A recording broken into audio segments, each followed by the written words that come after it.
Uma vez me perguntaram como posso fazer meus filhos felizes.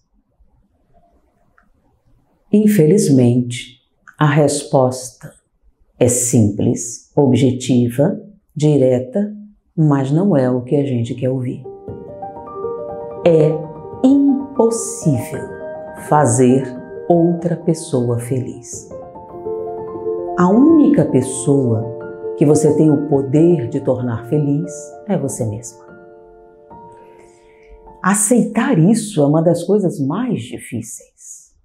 Por isso, aquele pensamento de Santo Agostinho, que eu já até coloquei aqui no canal, foi objeto de meditações durante muitos anos. Eu colocava a frase para ser a primeira coisa que eu visse quando acordasse, antes de dormir. As pessoas são como são e não há nada que possamos fazer a respeito disso. E as frases anteriores de Santo Agostinho são muito importantes, porque a nossa infelicidade está sempre ligada a coisas impossíveis, como por exemplo, ele parecia. Certo, isso é um problema seu. Você se enganou. Porque ele parecia, não faz com que ele mude, não faz com que ele... Ah, mas aí tem a outra. Ele deveria, ou ele parecia. Os dois são a mesma coisa. Ele parecia, você se enganou. Ele deveria, muda o que exatamente? Deveria ser assim? Deveria ser assado? Isso é você pensando no futuro possível que não aconteceu. E não vai mudar isso. Por quê? Porque você vai gastar um tempo enorme e com isso remoer suas mágoas, porque você vai pensar nisso o tempo todo, num tipo de tortura de Sísifo. O que significa? Significa que você não pode mudar as pessoas. O livre-arbítrio faz com que elas mudem a si mesmas, mesmo que você as ame. Então você ama muito seu filho, você acha que se ele estudasse ele ficaria bem, mas ele não quer.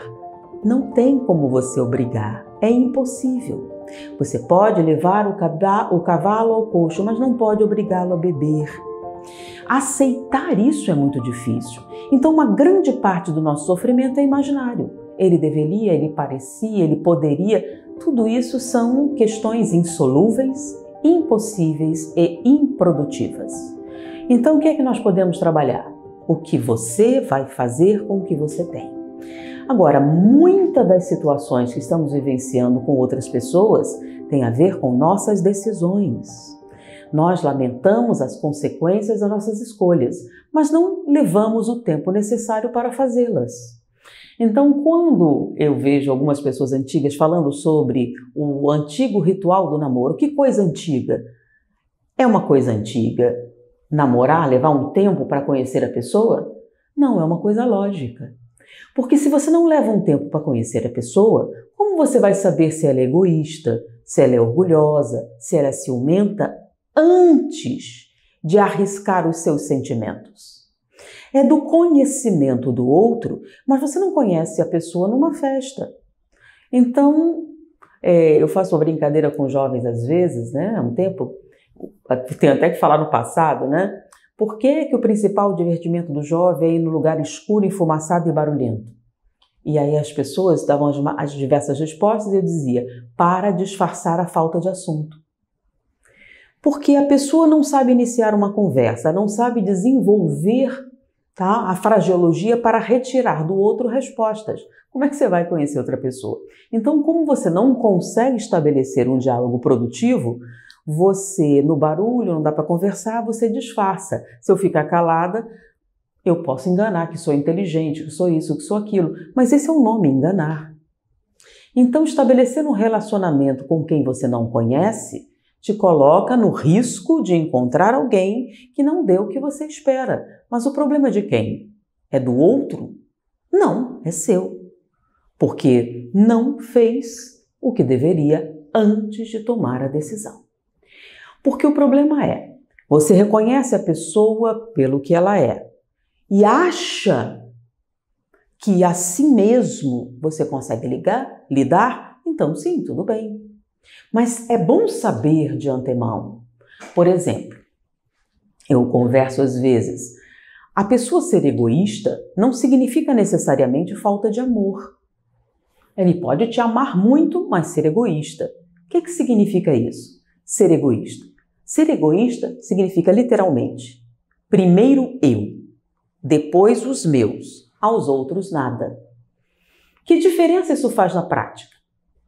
Você encontra uma pessoa e ela é uma pessoa maravilhosa, alegre, gentil, generosa, lhe dá presentes com altruísmo, ou seja, é uma pessoa muito agradável de se conviver. Mas veja bem, o momento em que você encontra essa pessoa, as coisas estão bem na vida dela. Uma pessoa egoísta, se ela está bem alimentada, se ela está satisfeita, se ela tem os recursos que ela precisa, ela é uma ótima pessoa. O único problema dela é ser egoísta. E quando é que isso se manifesta? As pessoas confundem egoísmo com ganância, são coisas diferentes. A pessoa egoísta tem que estar alimentada, tem que estar se sentindo bem, tem que estar num estado de bem-estar. Aí ela é plenamente capaz de distribuir isso para outras pessoas. Quando é que isso é um problema? Quando ela não está bem, quando ela não está alimentada, quando as coisas não estão como ela quer. Nesse momento é que acontece a transformação, porque ninguém pode ter isso se ela não tiver primeiro. Então, imagina a seguinte situação. Você conhece um homem maravilhoso com todas essas características, lindo, forte, agradável, gentil, etc. E aí você começa um relacionamento e é tudo maravilhoso. Até o dia que ele chega para você e diz: querida, eu te amo muito, só que você é pobre. E eu preciso de dinheiro, então eu vou casar com fulano por dinheiro, mas é você que eu amo. Se você quiser continuar um relacionamento comigo, é assim, eu vou casar com outra pessoa por dinheiro. É um choque, mas você tem um relacionamento, ele é tão maravilhoso, e aí? E aí algumas pessoas aceitam, e aí tem seus momentos, mas tem também, você está sempre em segundo plano. É a esposa, é isso, é aquilo. É um sofrimento, é angustioso, é humilhante. E você suporta até o dia em que ele chega e diz: querida, notícia maravilhosa, minha mulher morreu e eu sou um homem rico. E como você é o amor da minha vida, nós vamos curtir isso. E aí você pensa: nossa, fiz certo. Não é que ele realmente me amava, aquilo tudo valeu a pena? Algumas pessoas acham, e aí você começa a viver uma vida idílica.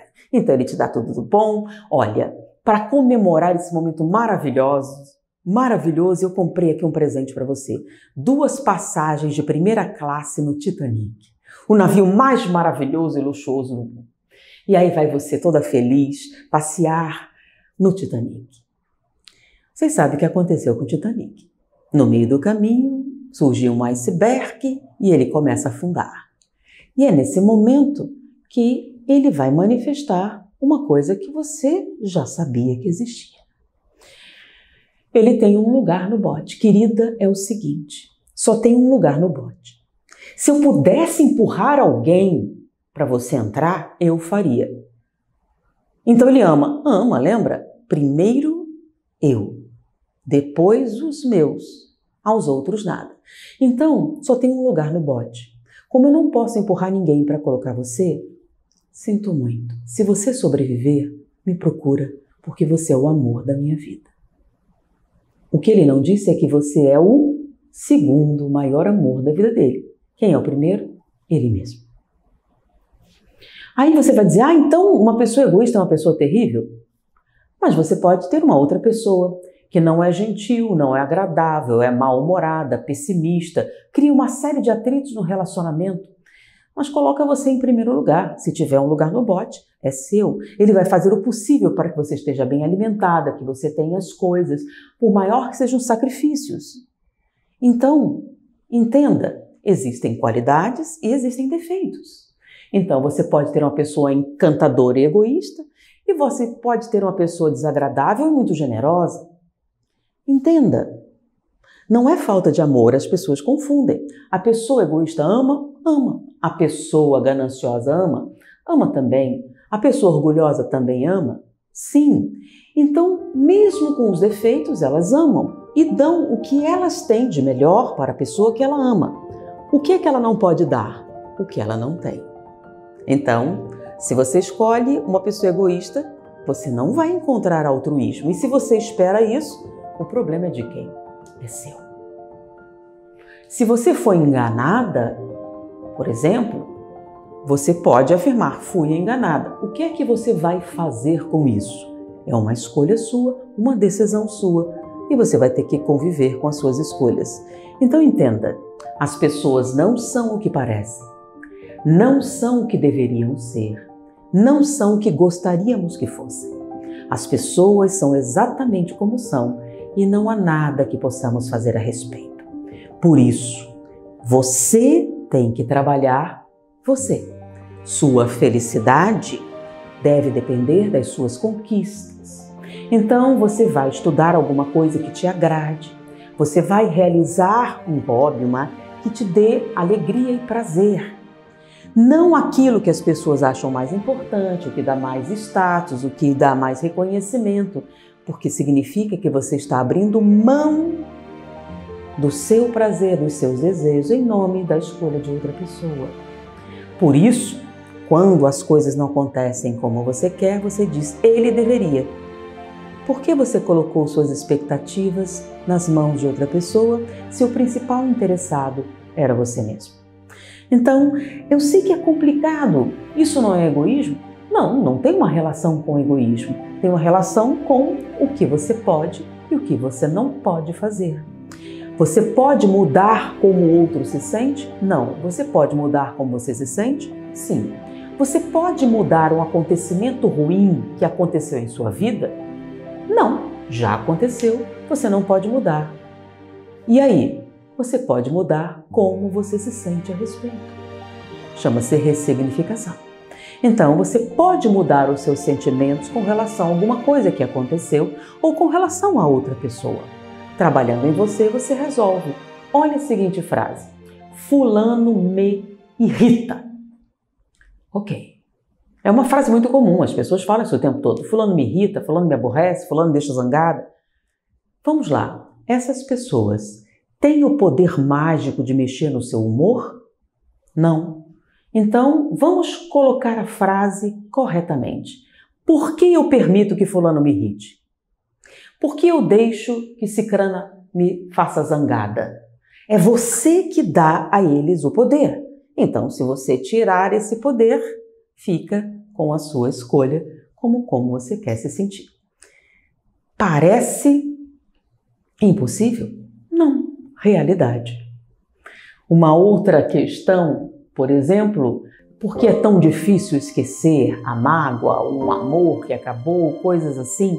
E disse, não é difícil, é uma escolha. Como não é difícil? Olha só, você terminou um relacionamento.